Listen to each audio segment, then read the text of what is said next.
नमस्कार, टेक्निया न्यूज़ में आपका स्वागत है। मैं हूँ रीवा बालियान और अब वक्त हो चला है आज की 10 बड़ी खबरें। Indian institute of management Ahmedabad के दुबई कैंपस का उद्घाटन हो गया है। गुरुवार को दुबई के क्राउन प्रिंस शेख हमदान बिन मोहम्मद बिन रशीद अल मक्तूम ने कैंपस का उद्घाटन किया है। शिक्षा मंत्री धर्मेंद्र प्रधान ने इसकी जानकारी दी है। साथ ही आईआईएम अहमदाबाद की इस पहल को भारतीय मूल्यों और वैश्विक दृष्टिकोण के आदर्श को अंतर्राष्ट्रीय मंच देने वाला बताया है। आईआईएम अहमदाबाद का Dubai campus Indian institute of management का पहला वैश्विक शैक्षिक संस्थान है। आईआईटी खड़गपुर ने वेज और नॉन-वेज खाने वाले छात्रों के लिए भोजन कक्ष में अलग-अलग बैठने का नोटिस वापस ले लिया है। संस्थान ने 16 अगस्त को हॉस्टल के भोजन कक्ष में शाकाहारी और मांसाहारी भोजन करने वालों को अलग-अलग बैठाने की बात कही थी, लेकिन इस मामले में विवाद बढ़ने के बाद इस फैसले को वापस ले लिया गया। अब छात्र हॉस्टल के मेस में पुराने तरीके से ही बैठेंगे। उच्च शिक्षण संस्थानों के छात्रों को अब कैंपस में मिलने वाली खाने पीने की चीज़ों में शुगर और ऑयल की मात्रा की जानकारी मिल पाएगी। विश्वविद्यालय अनुदान आयोग ने सभी कॉलेजों को हॉस्टल, कैंटीन, मेस और कॉरिडोर में ऐसी जानकारी देने वाले बोर्ड लगाने को कहा है। यूजीसी ने यह फैसला युवाओं की खाने पीने की गलत आदतों को सुधारने के लिए लिया है। यूजीसी में सचिव प्रोफेसर मनीष जोशी ने राज्य के सचिवों और कॉलेजों और विश्वविद्यालय के निदेशकों और कुलपतियों को इस संबंध में पत्र लिखा है। पत्र में संस्थानों की खाद्य पदार्थों में वसा और शुगर की मात्रा की जानकारी देने को कहा गया है। झारखंड लोक सेवा आयोग ने झारखंड पात्रता परीक्षा यानी जेईटी का ऐलान कर दिया है। झारखंड पात्रता परीक्षा राज्य में 17 साल बाद शुरू की जा रही है। परीक्षा के लिए ऑनलाइन आवेदन प्रक्रिया 16 सितंबर से भरे जाएंगे। आवेदन 10 अक्टूबर तक भरे जाएंगे। यह परीक्षा कुल 43 विषयों में आयोजित की जाएगी। वहीं अब झारखंड के विश्वविद्यालयों और कॉलेजों में शिक्षकों की नियुक्ति और पीएचडी प्रोग्राम में नामांकन के लिए अभ्यर्थियों की पात्रता झारखंड पात्रता परीक्षा के जरिए तय की जा सकेगी। उत्तर प्रदेश सरकार ने निजी स्कूलों में गरीब बच्चों के एडमिशन सिस्टम को संशोधित कर दिया है। अब उत्तर प्रदेश में निजी स्कूलों में एडमिशन के लिए आवेदन प्रक्रिया पूरी तरह से ऑनलाइन होगी और इसके लिए माता पिता और बच्चों का आधार कार्ड अनिवार्य होगा। प्री प्राइमरी क्लास में एडमिशन के लिए बच्चों की उम्र 3 से 6 साल और पहली क्लास में एडमिशन के लिए 3 से 7 साल तक तय की गई है।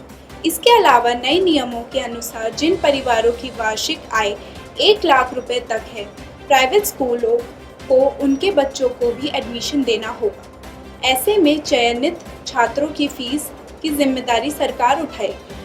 सरकार बच्चों की ड्रेस और किताबों की खरीद के लिए अभिभावकों को 5,000 रुपए की वार्षिक सहायता प्रदान करेगी। सीबीएसई ने 10वीं और 12वीं क्लास की लिस्ट ऑफ कैंडिडेट जमा करने की अधिसूचना जारी कर दी है। बोर्ड ने स्कूलों को जल्द से जल्द पोर्टल पर लिस्ट ऑफ कैंडिडेट करने को कहा है। एलओसी जमा करने का पोर्टल 30 सितंबर 2025 को बंद हो जाएगा। इसके बाद लेट फीस के साथ एलओसी जमा करने के लिए पोर्टल को दोबारा 3 अक्टूबर से 10 अक्टूबर तक के लिए खोला जाएगा। दिल्ली के 9th क्लास के 1000 स्टूडेंट को 5,000 रुपए की स्कॉलरशिप और योग्यता प्रमाण पत्र प्रदान किया जाएगा। स्कॉलरशिप का लाभ लेने के लिए छात्रों को मुख्यमंत्री विज्ञान प्रतिभा परीक्षा में भाग लेना होगा। परीक्षा में भाग लेने के लिए इच्छुक छात्र 4 अक्टूबर 2025 तक ऑनलाइन आवेदन कर सकते हैं। मुख्यमंत्री विज्ञान प्रतिभा परीक्षा का आयोजन 16 नवंबर को विभिन्न परीक्षा केंद्रों पर करवाया जाएगा। परीक्षा का परिणाम फरवरी 2026 में घोषित किया जाएगा। Himachal Pradesh board of school education ने टीचर एलिजिबिलिटी टेस्ट यानी टीईटी के लिए आवेदन प्रक्रिया शुरू कर दी। इच्छुक उम्मीदवार बोर्ड की आधिकारिक वेबसाइट के माध्यम से HPTET 2025 के लिए अप्लाई कर सकते हैं। HPTET 2025 के आवेदन 30 सितंबर 2025 तक भरे जाएंगे। परीक्षाएं 2 नवंबर से 16 नवंबर के बीच विभिन्न परीक्षा केंद्रों पर आयोजित की जाएगी। परीक्षा 2 शिफ्ट में आयोजित होगी। हरियाणा नीट यूजी काउंसलिंग 2025 के राउंड 2 का शेड्यूल जारी कर दिया गया। पंजीकरण प्रक्रिया गुरुवार से शुरू हो चुकी है।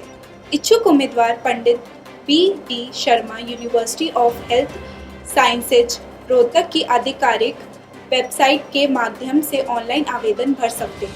हरियाणा नीट यूजी काउंसलिंग 2025 के राउंड 2 के लिए आवेदन पर 14 सितंबर तक भरे जाएंगे। काउंसलिंग प्रक्रिया में शामिल होने के लिए उम्मीदवार को सुरक्षा शुल्क जमा करना अनिवार्य है। चयनित उम्मीदवारों को 24 सितंबर तक आवंटित सीटों पर ज्वाइन करना होगा। यूपी पुलिस एसआई फॉर्म में संशोधन करने के लिए करेक्शन विंडो शुक्रवार को एक्टिव कर दी गई है। जिन उम्मीदवारों ने 11 सितंबर तक यूपी पुलिस एसआई के लिए आवेदन किया था, अब वो 15 सितंबर तक अपने आवेदन में हुई गलतियों को सुधार सकते हैं। आवेदन फॉर्म में करेक्शन करने के लिए उम्मीदवारों को लॉगिन क्रीडेंशियल का उपयोग करना होगा। इस भर्ती परीक्षा के जरिए उत्तर प्रदेश पुलिस विभाग ने 4,543 सब इंस्पेक्टर के पदों पर भर्ती की जाएगी। आज के लिए बस इतना ही। देखते रहिए टेक्निया न्यूज़। चैनल को लाइक, शेयर और सब्सक्राइब कीजिए।